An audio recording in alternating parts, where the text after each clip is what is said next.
ଆଚ୍ଛା ଭାଇ ତମର ସେ ନବମ ଶ୍ରେଣୀ ଝିଅଟା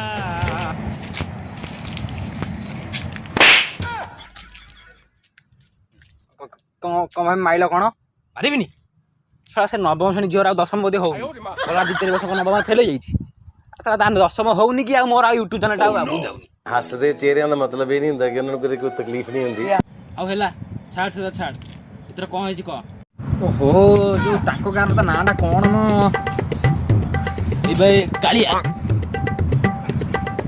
ଅଳିଆ ନେଳିଆ ଆଉ ପେ ରହିଯା ହଁ ମନ ପଇଲା ଝିଟିକା ଓ ମାଇ ଗଡ୍ ଝିଟିକା ଓ ମାଇ ଗଡ୍ ଝିଟିକା ଓ ସେଟ୍ ନାଟା ତାହେଲେ ଝିଟିକା ତାକୁ ମାରି ମାରି ନ ଯଦି ମୁଁ କରିଛି ଅସରପା ତାହେଲେ ମୋ ନାଁ ଗଣ୍ଠି ନୁହେଁ।